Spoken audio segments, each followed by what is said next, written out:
सहनाववतु सहनौ भुनक्तु सह वीर्यं करवावहै तेजस्विनावधीतमस्तु मा विद्विषावहै ॐ शान्ति शान्ति शान्तिः।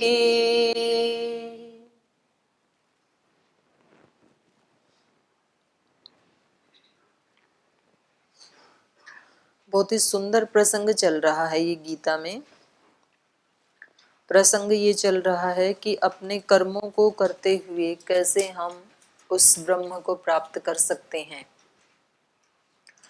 कैसे अपने ये छोटे छोटे साधारण से दिखने वाले कार्यों को करते हुए हम असाधारण स्थिति को कैसे प्राप्त कर सकते हैं, ऐसी चित्त की स्थिति कैसे बने कि इस जीवन को जीते हुए व्यक्ति आनंद से अभिभूत होकर के रहे, उसके अंदर निर्भयता की पराकाष्ठा रहे, किसी आंतरिक या बाह्य शत्रु का उसको किंचित मात्र भी भय ना रहे, ना अंदर से ना बाहर से।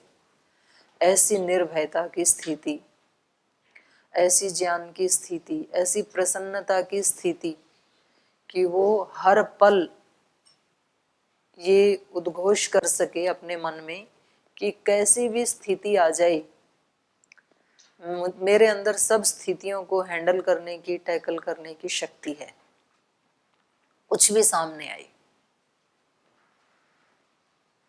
ऐसी व्यक्ति के अंदर एक बल की पराकाष्ठा कैसे उत्पन्न हो, ये प्रसंग चल रहा है। क्योंकि जो अपने स्वरूप से एक बार जुड़ गया और जिसने ब्रह्म के स्वरूप को एक बार अनुभव कर लिया अपने अंतरात्मा में, अब उसको किसी का भय नहीं है, अब उसको किसी दूसरे को खुश करने की आवश्यकता नहीं है, बल्कि वो अपने भगवान को खुश करके ही सब आत्माओं को तृप्त कर देता है। अब उसको किसी दूसरे से प्रसन्नता या खुशी लेने के लिए किसी दूसरे की आवश्यकता नहीं है, ना किसी व्यक्ति की आवश्यकता है, ना किसी वस्तु की आवश्यकता है, बल्कि वो सबको बांटता है। तो ये ही छोटे छोटे काम करते हुए व्यक्ति कैसे देवता बन सकता है। आज हमारी दोस्ती, आज हमारी मित्रता किन के साथ है? मनुष्यों के साथ है। और मनुष्यों में भी किन मनुष्यों के साथ है? जो हमारे स्टैंडर्ड के हैं। मनुष्यों में भी जो बहुत ऊंची स्थिति है, जिनकी आर्थिक दृष्टि से, धार्मिक दृष्टि से, राजनीतिक दृष्टि से, उन लोगों के साथ तो हमारी मित्रता नहीं है। और हमें कभी कोई कहे कि आपको उनके साथ मिला दें तो हमें प्रसन्नता होती है। तो ऐसी भी तो स्थिति हो सकती है कि जब वो व्यक्ति हमारी तरफ मैत्री का हाथ बढ़ाएं, जब वो हमें ढूंढें, ऐसा भी तो व्यक्ति कर सकता है, क्योंकि वो भी तो एक मनुष्य ही है। तो हमें, देखती हूँ हमारे जैसे संगठन में भी काम करते हैं व्यक्ति, किसी का फोटो हो रहा हो तो जो पीछे वाला वो धक्का मार के आगे आना चाहता है, मेरी भी फोटो आनी चाहिए। महाराज जी से आशीर्वाद ले रहे हैं तो सबको हटा के खुद आशीर्वाद लेना चाहता है। कहीं भीड़ में कभी कैमरा आता है तो कुछ तो आप तो बहुत अच्छे हैं, आपको तो पता भी नहीं चलता है कि आपके ऊपर कैमरा है, आपकी कभी दृष्टि भी नहीं जाती। जब वहां बैठे होते हैं ना तो कुछ लोग कैमरा आता है तो ऐसे हाथ हिलाएंगे। ये सब क्या दिखाता है कि उस व्यक्ति को अपनी एक पहचान चाहिए, उस व्यक्ति के अंदर कहीं छिपी हुई ये अभिलाषा है कि मैं एक विशेष व्यक्ति बनूं, लेकिन उसके साधन गलत हैं। कैमरे में फोटो आने से भी जिन लोगों को वो फोटो देखनी है वो किसकी फोटो देखेंगे? जो उस ग्रुप में सबसे इम्पोर्टेंट है। सबसे इम्पोर्टेंट स्वामी जी महाराज हैं। आसपास कौन खड़े हैं उसको कौन जानता है और कौन पूछता है? उसकी कोई वैल्यू नहीं है। आप धक्का मार के आगे आ भी गए तो भी उसको, कुछ लोग उसको कीमती वस्त्र आभूषण आदि पहन करके अपने आप को प्रूव करना चाहते हैं, लेकिन वस्त्र आभूषण ना भी हो या बहुत सामान्य कोटि के वस्त्र आदि हों, लेकिन उस व्यक्ति के अंदर विशेषता हो तो उसको फिर लोग ढूंढते हैं। तो ऐसी जो विशेषता है, ऐसी जो निर्भयता है, ऐसी जो आनंद की स्थिति है, ऐसी जो सहनशाह की स्थिति है, ऐसी जो स्वामित्व की स्थिति है, जो सन्यासी बन गए उनको तो स्वामी कहते हैं ना। तो ये जो स्थिति है ये बने कैसे, ये प्रसंग यहाँ पे चल रहा है। कैसे पाए हम उसको कि हम किसी से मांगने वाले ना बने बल्कि हम देने वाले बने। और पहले हम कुछ लोगों को देने वाले बने जो हमारे आसपास रहते हैं। वो हमारे रूममेट हो सकते हैं, वो हमारे क्लासमेट हो सकते हैं, वो हमारे गुरुकुलमेट हो सकते हैं, वो हमारे पारिवारिक जन हो सकते हैं, वो हमारे रिश्तेदार हो सकते हैं, हमारे मित्र जन संबंधी हो सकते हैं। पहले हम शुरुआत वहाँ से करें। हम अपने मन में ये एक धारणा बना लें कि मेरा जीवन देने के लिए है, लेने के लिए नहीं। और देने के लिए भी खुशियाँ देने के लिए, अच्छी चीज़ें देने के लिए है मेरा जीवन। किसी को दुख देने के लिए नहीं है, किसी को अप्रसन्नता देने के लिए नहीं है, किसी को नाराजगी देने के लिए नहीं है। तो हम अपने अंदर फिर ऐसी शक्तियों को अर्जित करें। देने के लिए तो पहले कमाना भी पड़ता है ना, और वो कमाना होता है प्रतिपल। क्योंकि फिर व्यक्ति को अलग से टाइम निकाल करके अपने मन को निग्रह करने की, रोकने की, खींचने की आवश्यकता नहीं पड़ेगी तरह तरह के उपाय करके। फिर उस व्यक्ति की सहज समाधि घटित हो जाती है। जैसे कि भगवान कृष्ण की है जो ये बोल रहे हैं ना, तो ये अपनी स्थिति को बोल रहे हैं, जो उनकी आत्मा की स्थिति, उनके जो चित्त की स्थिति है उसको यहाँ पे बता रहे हैं कि एक एक कर्म के प्रति यदि एक बार जागरूक हो गए, थोड़ा सा पुरुषार्थ करना पड़ेगा। क्योंकि इतने वर्षों का जो दूसरा वाला अभ्यास है, उस अभ्यास को तोड़ने के लिए आपको कुछ महीने, कुछ वर्ष अभ्यास करना पड़ेगा। उसके बाद तो फिर वो सहज हो जाता है। महात्मा बुद्ध को वो अभ्यास तोड़ने के लिए कितने वर्ष अभ्यास करना पड़ा? 6 वर्ष, मात्र 6 वर्ष। अब आप सोचो 100 साल के जीवन में 6 वर्ष क्या मायने रखते हैं। इतनी ऊंची स्थिति प्राप्त करने के लिए यदि 6 वर्ष लग गए तो कितना सस्ता सौदा है। इससे सस्ता क्या हो सकता है? कुछ नहीं हो सकता है। उसके बाद आनंद से जीते रहे। महर्षि दयानंद को कितने वर्ष लगे? 4-5 वर्ष। 1-2 वर्ष तो घूमते रहे। और ये जो सारी शिक्षा है ये स्वामी विरजानंद जी के पास मात्र 3 वर्ष में पूरी कर ली। सब वेद वेदांग, इतनी ज्यादा प्राणायाम ध्यान करने से बुद्धि इतनी तीव्र हो गई कि एक बार जिस चीज को ऐसे देख लिया ना, वो बस उनकी ही हो गई। तो व्याकरण की सारी पुस्तकें, वेदों की, 4 वेदों की पुस्तकें, 6 दर्शन, 11 उपनिषद, और उसके बाद तो अपनी पुस्तकें लिख डाली। और उसके बाद वो निर्भयता आ गई कि उनको कहीं जंगल में कोई खतरा नहीं है, उनको भीड़ में कोई खतरा नहीं है, लोग पत्थर मार रहे हैं कि फूल बरसा रहे हैं, कोई परवाह नहीं है। ये जो अलबेलापन आता है ये उससे आता है जब व्यक्ति ने अपना ध्येय ही ये बना लिया है कि मुझे 2, 4, 5 वर्ष लगातार, फिर उसके लिए उसको ध्यान रखना पड़ता है अपने एक एक कर्म पे। जिस समय दूसरे लोग परेशान कर रहे होंगे उस समय व्यक्ति कहता है कि छोड़ो इनको, जब ये मेरे को ऐसे परेशानी कर रहे हैं तो मैं क्यों इनकी परवाह करूं। तो फिर आपकी आत्मा कहेगी कि आप इसलिए परवाह करो क्योंकि आप अच्छे हैं।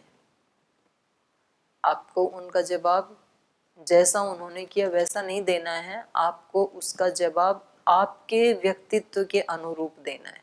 आपका व्यक्तित्व कैसा है वैसा आंसर देना है। उन्होंने जो किया उसके अकॉर्डिंग नहीं देना है, नहीं तो फिर आप उनके जैसे ही हो जाओगे। कोई हमारे प्रति क्या भावना रख रहा है, हमारे लिए किन शब्दों का वो प्रयोग कर रहा है, वो उस व्यक्ति की संपत्ति है, उसके पास वो ही है।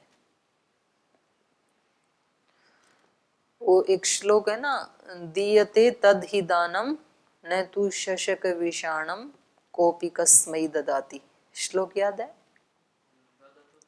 ददतु ददतु गालिं गालिमन्तो भवन्त वयमिह तद्भावे गालिदाने समर्था जगति विदति में तद्दीयते तद्धि दानं न हि शशक विषाणं कोऽपि कस्मै ददाति। शशक विषाणम, खरगोश का सींग कोई किसी को दे सकता है, गिफ्ट दे सकता है? क्यों? होता ही नहीं है। गाली कौन दे सकता है हमारे को? जिसके पास है। जिसके पास है ही नहीं वो देगा क्या? कहाँ से देगा? है ही नहीं तो। इसलिए ददते ददतु ददतु गालिम गालीमंतो भवंत। आप गाली वाले हैं, गालीमंत। जैसे श्रीमंत होता है ना, श्री वाला, धनवान, ऐसे ही गालीमंत, गालीमंत भी होते हैं। बोल ठीक, आप देते रहो क्योंकि आप गाली वाले हैं। हम नहीं देंगे। क्यों नहीं देंगे? हमारे पास नहीं है, हम वैसे नहीं है। आप अपमान कर रहे हैं, कीजिए आप, क्योंकि आपकी दुकान में वही सामान है, आप वही बांटेंगे। हमारी वाली में वो नहीं है। हमारी आत्मा तो कहती है कि सब में आत्म भाव देख करके सबका सम्मान करो। एक व्यक्ति कहता है कि नहीं, मैं इनके साथ, इनके सामने झुक गया, इनको प्रणाम कर लिया, इनकी बात मान ली, इनके साथ मैत्री कर ली, तो मेरा तो स्वाभिमान ही चला जाएगा। कहाँ ये और कहाँ मैं। लोगों ने ऐसी कहावतें भी बना ली, कहाँ राजा भोज और कहाँ गंगू तेली। और वो ऐसे जीते भी हैं इनके साथ, हमारी तुलना। और कभी तो बराबर का हो तब भी अहंकार के कारण नहीं मानते हैं। तो कोई बात नहीं, आप छोटे हो जाओ। छोटे होने से व्यक्ति बड़ा बनता है। हमने तो पहले बचपन में देखा, गाँव में ना महिलाएं जो हैं वो पैर दबाती हैं। जो बुजुर्ग महिलाएं होती हैं ना, उनके पैर दबाती थी, तो वो 2-4 मिनट दबाती रहती पैर, और वो आशीष देती रहती। तो उन आशीषों में बहुत सारे आशीष थे, उनमें एक आशीष था, आप जितनी नीची हो रही हैं भगवान आपको उतना ऊंचा करे। झुकने से व्यक्ति छोटा नहीं होता, बड़ा होता है। श्रद्धेय स्वामी जी महाराज को हमने देखा कि कोई भी किसी मंच पे लाल कपड़े में यदि हैं, तो वो विद्वान है या अविद्वान है, सामान्य साधु तो है ना, सबको प्रणाम करते हैं, साष्टांग प्रणाम करते हैं। तो वो प्रणाम करने से स्वामी जी छोटे होते हैं कि बड़े होते हैं? उसी से बड़े होते हैं। तो ये हमें वो ही प्रश्न, ये कर कौन पाएगा? जो जागरूक है, जिसको ये पता है कि एक एक क्रिया मेरे को ऐसी करनी है जिससे मेरी आत्मा का विकास हो, ह्रास ना हो, वो व्यक्ति कर पाएगा। तो इसलिए भगवान कृष्ण हमारा ध्यान दिला रहे हैं कि आप उन एक एक कार्यों को करते हुए सिद्धिम प्राप्तो यथा ब्रह्म तथाप्नोति निबोध में समासेनेव कौन्तेय निष्ठा ज्ञानस्य या परा। जो ज्ञान की निष्ठा है, अर्थात उस ब्रह्म को आप कैसे पा सकते हैं, वो मैं आपको संक्षेप में बता रहा हूँ। तो वो इन 2 श्लोकों में बताया। बुद्ध्या विशुद्धया युक्तो धृत्या आत्मनं नियम्य च शब्दादीन विषयान् त्यक्त्वा राग द्वेषौ व्युदस्य च। फिर कहा ये कैसा होता है? विविक्त सेवी लघु आशी यत वाक् काय मानस। तो जब व्यक्ति की वाणी, शरीर और वाक, काय और मन, ये 3 यदि अपने वश में है तो समझो सारी दुनिया अपने वश में। फिर दुनिया कुछ नहीं बिगाड़ सकती। अपना मन जब वश में नहीं होता है तो फिर थोड़े दूसरे लोगों ने थोड़ा सा हमारे को ऐसे हिलाया और हम गिरे, क्योंकि हमारे मन पे वश नहीं है। तो फिर हमारी आंखों में आंसू आ जाएंगे, फिर हमारे मन में डिप्रेशन आ जाएगा, तनाव आ जाएगा, या तो बलवान है तो उसकी पिटाई कर देंगे, हिंसा कर देंगे, या तो फिर वाणी से कुछ उसको उल्टा बोल देंगे। तो इसका मतलब उन्होंने कोई एक्शन किया, उस एक्शन के अकॉर्डिंग हमने रिएक्शन किया। तो हमारा वश नहीं है हमारे ऊपर, लेकिन जिसको ज्ञान की पराकाष्ठा, जिसको ब्रह्म को प्राप्त करना है, वो वश में रखेगा। वो कहेगा कि मुझे अपनी वाणी से उसके एक्शन के अकॉर्डिंग रिएक्शन नहीं देना, अपने अकॉर्डिंग रिएक्शन देना है। मेरा क्या व्यक्तित्व है, उसको अपने शरीर और मन पे, उसका शरीर उसका मन कहेगा कि भागो यहाँ से, यहाँ मत बैठो, और उसका आत्मा कहेगा कि यहीं बैठो, अपमान मिल रहा है ना तो भी यहाँ बैठो, ताकि पक जाएंगे इस आग में से निकल करके। भट्टी में से निकलना पड़ता है ना घड़े को, तभी तो पकता है, नहीं तो कच्चा रह जाएगा। तो जो प्रतिकूलताएं हैं उनसे कभी भागो नहीं, उनको फेस करो, वहीं डट जाओ। आप पक रहे हैं, थोड़ा सा धैर्य रखो, और थोड़ी सी देर में जब वो सिचुएशन चली जाएगी तो आप अपने आप को बहुत एनर्जेटिक फील करेंगे। आपको लगेगा कि अगर मैं चला जाता या उल्टा बोल देता तो फिर तो मेरी शक्ति बाहर बह जाती। अनेक तरीकों से शक्ति बाहर बह जाती है। या फिर मैं अंदर अंदर से परेशान हो जाता, टेंशन में डूब जाता, तो अंदर अंदर मेरी शक्ति जल जाती, भुन जाती। अब मैं स्टेबल रहा और उस समय भगवान को पुकारो, गुरु को पुकारो अपनी रक्षा के लिए, और आपकी रक्षा होगी। और उसके बाद आप अपने आप को बहुत अंदर से बलशाली महसूस करेंगे। तो हर काम को करते हुए ये हमें सिखा रहे हैं। ध्यान योग पर नित्यम, नित्य कैसा रहता है ये व्यक्ति? ध्यान योग पर। तो नित्य का मतलब है यहाँ पर निरंतर, निरंतर सब काम करते हुए ध्यान युक्त रहता है। ध्यान रहता है इसको, मैं एक साधक हूँ और मुझे साधक जैसा ही कर्म करना है। जैसे हमें ध्यान रहता है कि हम ब्रह्मचारी हैं, हम सन्यासी हैं, तो हम कोई भी ऐसा काम नहीं करते हैं ना स्थूल दृष्टि से, क्योंकि हमें ध्यान रहता है।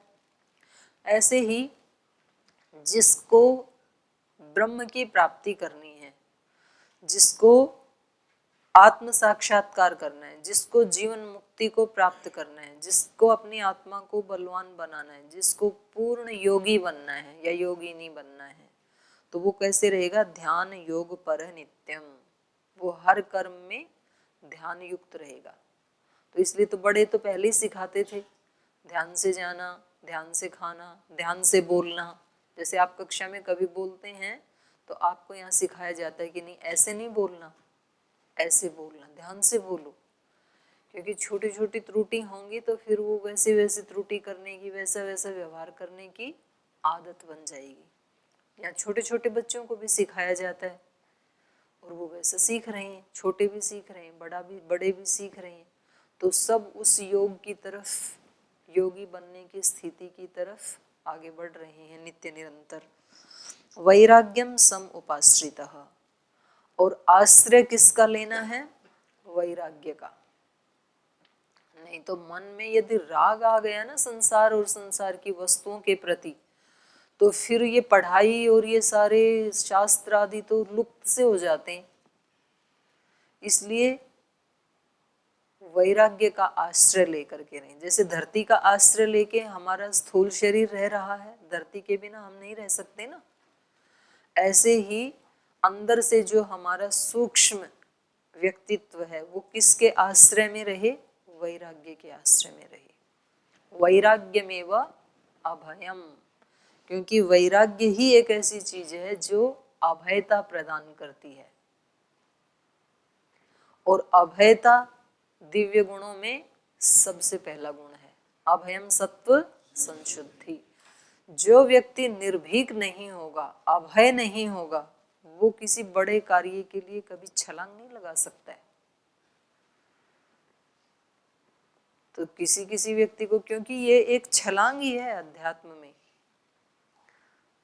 लेकिन वो छलांग लगाने के लिए पहले क्या करना पड़ता है? शरीर को वेग में लाना पड़ता है। जैसे एरोप्लेन उड़ता है ना, तो एकदम से ऐसे खड़ा खड़ा थोड़े ना उड़ जाता है, पहले पूरे वेग से वो दौड़ता है पीछे, और फिर वो गति इतनी हो जाती है कि बस फिर एकदम से ऐसे उठ जाता है। जब किसी को 5-7 फीट का हाई जंप करना है तो ऐसे खड़ा खड़ा ही जंप मार देगा क्या? पीछे से दौड़ के आना पड़ता है, शरीर को वेग देना पड़ता है, और फिर वो इतनी तेज दौड़ के एक पॉइंट पे आकर के शरीर को उठा देता है। फिर तो ये जो सारा हम प्रतिपल हर कार्य को करते हुए ध्यान योग से युक्त रहते हैं, हमें ख्याल रहता है कि मुझे क्या सोचना है, क्या बोलना है, क्या कर्म करना है, कब प्रमाद नहीं करना है, कब आलस्य नहीं करना है, क्या नहीं बोलना है, क्या नहीं खाना है, क्या खाना है। ये सारा क्या है, ये हाई जंप के लिए पीछे से रेस हो रही है आपकी। और फिर ये करते करते एक पॉइंट ऐसा आएगा कि कब आप जंप कर गए पता ही नहीं चलेगा। ये तैयारी है उसकी। तो इसलिए इसमें नित्यम वैराग्यम सम उपाश्रित है, वैराग्य का आश्रय लेकर के रहना, कहीं आसक्ति ना हो, क्योंकि ये आसक्ति जो है ये हमें हाई जंप नहीं करने देगी, ये हमें पुनः पुनः इन्हीं स्थितियों में ला ला करके लौटाएगी और हमें इन सारी स्थितियों से ऊपर उठ करके फिर इस जीवन को जीना है। ये हमारा ध्येय है। हम कुछ भी करें, हम पढ़ाई करें, सेवा करें और सेवा में भी विविध सेवाएं करें, लेकिन अपनी स्थिति में रह करके करें, योग युक्त होकर के हम करें। तो जैसे हमारे गुरुजन कर रहे हैं, जैसे श्रद्धेय स्वामी जी महाराज कर रहे हैं विविध कार्य, जैसे पूज्य आचार्य जी कर रहे हैं, ऐसे और भी देश में अपने अपने लेवल पे कुछ संत महात्मा कर रहे हैं। तो ऐसे हम अपनी सेवाओं को करें, वो स्थिति प्राप्त करने के लिए यहाँ उपदेश दिया जा रहा है। तो ये तो अपनाने की चीजें बताई 2 श्लोक में, 51 और 52 में। अब छोड़ना क्या है वो 53 में बता रहे हैं। अहंकारं बलं दर्पं कामं क्रोधं परिग्रहं विमुच्य निर्मम शांतो ब्रह्म भूयाय कल्पते। ब्रह्म भूतः प्रसन्नात्मा न शोचति न कांक्षति समः सर्वेषु भूतेषु मद्भक्तिं लभते पराम्। भक्त्या मामभिजानाति यावान्यश्चास्मि तत्त्वतः ततो मां तत्त्वतो ज्ञात्वा विशते तदनन्तरम्। इतना कर लेते हैं। अपनाने वाले 2 श्लोक में बताइए क्या क्या अपनाना है, किसके आश्रय में रहना है। अब आगे बता रहे हैं छोड़ना क्या है आपको। अहंकारम, बड़े खतरे हैं इस राह में।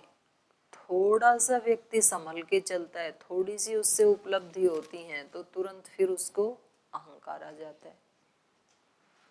मतलब हर कदम के ऊपर शत्रु का अड्डा है भाई। पहले तो आलस्य प्रमाद कुछ प्राप्त नहीं करने देता है, वो कहता है सो जाओ ना, अब साधु बन गए, अब क्या इतनी मेहनत करनी, ब्रह्मचारी बन गए, जब जीवन में कुछ चाहिए ही नहीं तो क्यों ज्यादा चक्कर में पड़ रहे हो, हमें कुछ नहीं प्राप्त करना। अब मुश्किल से घिस घिस के पीछे लग लग करके हमने अपने मन के आलस्य प्रमाद को तोड़ा। नहीं, मुझे कुछ नहीं चाहिए तो भी करना है, क्योंकि मेरे से आगे चलने वाले मेरे गुरुजन ऐसे ही कर रहे हैं, जिनको कुछ नहीं चाहिए फिर भी लगे हुए हैं, तो मुझे भी करना है। ऐसे करके वो व्यक्ति आलस्य प्रमाद को तोड़ के कुछ मुश्किल से प्राप्त करता है। अब प्राप्त करते ही अगला शत्रु बैठा है, गात लगाई, अहंकार। देखो मैं कितना मेहनती हूँ, कितना पुरुषार्थी हूँ, कितने नंबर लेता हूँ क्लास में, सब नियमों में मैं जाता हूँ। पहले तो प्रमाद आलस्य नियमों में जाने नहीं देते, वो कहते हैं कि बहाना मार दो, सो जाओ। फिर आलस्य प्रमाद को तोड़ के सारे नियमों में जाने लगे तो अगला शत्रु सामने बैठा है, अहंकार। फिर दूसरे को व्यक्ति क्षुद्र समझता है, अपने को व्यक्ति श्रेष्ठ समझता है। जो नित्य नियम से सब नियमों में जाते हैं ना, उनके मन में ये अहंकार आने की पूरी पूरी संभावना है। वो कहेंगे ये बाकी तो जाते ही नहीं, यहाँ आकर के राशन पढ़ रहे हैं और मैं देखो कितना श्रेष्ठ हूँ, हर नियम में सबसे आगे।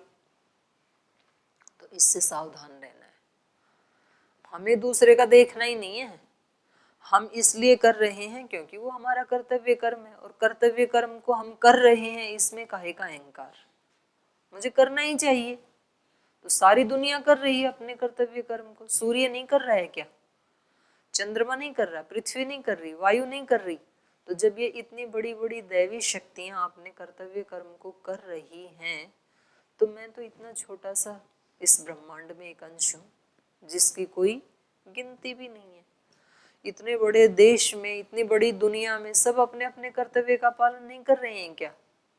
सब कर रहे हैं, तो उसमें मैं भी कर रहा हूँ, तो कौन सी ज्यादा मैंने तीर मार दिया? कौन सी बड़ी बात है? नियमों में चला गया तो सभी कर रहे हैं। तो इसलिए अहंकार को आश्रय नहीं देना।